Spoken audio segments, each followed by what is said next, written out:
Hello and welcome to this new video. Today I'm going to be showcasing the new MayMod update, Beta 8. So immediately you're going to notice that something is wrong here.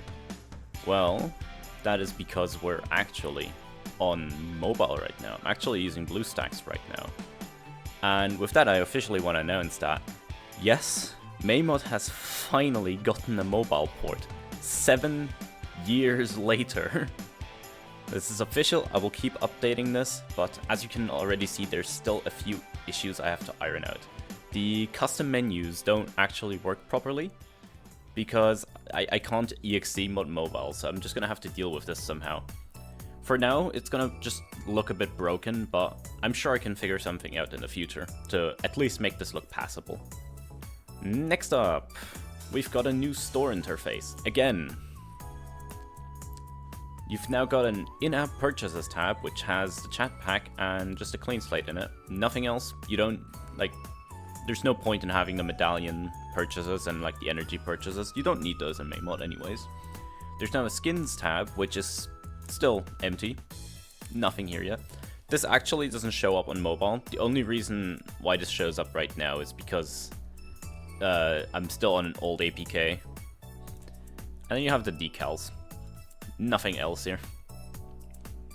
And every single tab that was empty before now is properly empty and doesn't show anything. So that's nice. Now, before I head back over to the Steam version so we can actually have a proper resolution and all that, a few issues with this version. The banana farm ability does not work properly on mobile and is unbelievably difficult to do, which I will address in a later update. And another thing is the Danmaku ability is really laggy on mobile, at least on my BlueStacks instance, so be careful with that. Anyways, let's hop back over to Steam. So now we're back on the Steam version. Immediately you'll see it's a little bit less cluttered now. The Battles 2 button is completely removed. Clans button and the Leaderboards button are gone since they're useless. Little side effect, the wheel doesn't have a background anymore, but not like it matters. And another thing that I forgot to mention until now is, which you've probably just noticed the entire time, is the background has actually changed again. Now we have a little spring theme to it. Since we're now on 6.20, we have the Rift in the lobby list, or in the map list, so now you can play on the Rift. Next up, there's a new tower, which I won't be going over today actually. You're gonna have to experience that one for yourself by actually checking the mod out. What I will actually showcase is that the banana farm has actually received a minor visual update. It now shows the money you get in this little box down here, instead of just being a really ugly text that gets slapped on it. So yeah, pretty nice little visual update. Next up is the Scythe Monkey has actually received a rework.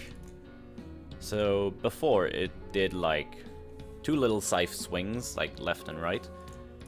But now the Scythe Monkey only swings in one direction.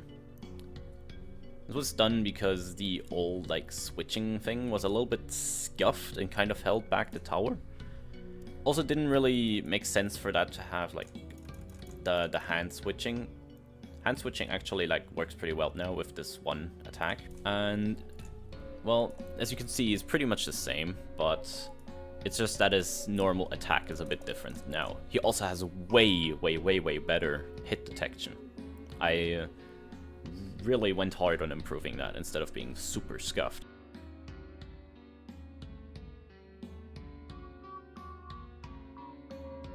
But some other things are actually the Void Scythe, the throwing one, has a new sprite. Actually looks really cool now. Oh, whoops. It seems that I forgot something because the Void Scythe still shows the hitbox for it, so gonna have to remove that. Whoops. And overall, this site just has way more damage. Everything does more damage and is way more expensive. So things like the train ability are gonna do massive damage now. Void Scythe got pretty big nerf actually in terms of bloom popping power. Still does a lot of damage though. Yeah. So anyways, let's hop onto the other side. The Blazing Scythe is also pretty much identical, it just does a lot more damage and is more expensive, so you can't get it early and it's more of a true late game upgrade. But it does do really well against like mob class balloons now. You can see it absolutely demolish these COMGs.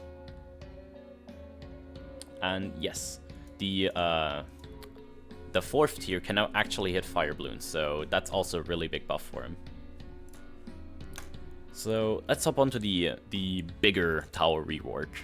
So Ninja has actually received quite a few changes, including a new upgrade path. So the early upgrades kind of got nerfed, it's a bit weaker than before, and costs a little bit more because it was just too price efficient. Path to Purity got like hard nerfed in terms of pierce. So it's not going to be like removing entire rainbow rushes from the game anymore. Divine Judgment is also affected by this change. It's not that good at clearing out balloons anymore. I mean, it's still really good since it fires really fast. But yeah, it is definitely nerfed. But everything has a but here. It now has a new attack, or rather a changed attack. It used to have the Divine Judgment attack, which like shoots this big beam from like the sky, I guess. It has been recolored. It's now actually more of a yellow beam instead of looking the same as the other beam. And it hits up to 5 Moab class balloons. It does not hit any normal balloons anymore. And it does a lot of Moab damage. So it's actually kind of worth going for. Next up, the other side. So this has been completely reworked. This used to be Shadow Doubles, but now it's Warrior of Time. So what this does is, instead of like spawning Shadow Doubles, it now shoots a little, there you go, little like knife bomb, which stops time in a little radius, I guess. I think this does affect Moabs as well. Okay, it doesn't. It starts affecting them at 4th tier. So it's a pretty good way of stalling Moabs. Basically, the reason why I changed it is because the Shadow Doubles were, first of all, a little bit scuffed. They didn't work properly as intended. And the second reason being is that it just fits better with the ability that you get at the end, so yeah. It's just better in my opinion.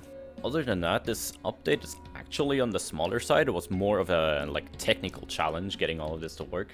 Some of the more minor changes include balloon sends being a little bit changed, which I don't have the change log anymore for because Discord decided to just delete that because I write down my stuff in Discord for some reason because I'm a very special human being. Moab ramping is actually nerfed. Moab base speed got nerfed, BFB base speed got nerfed, ZOMGs now actually drop 2 BFBs instead of 1, and their speed was nerfed, but they're hella tanky now, so that kinda makes up for it. Other than that, that's actually pretty much most of the update already, and yeah, that's pretty much it. Thank you for watching the video.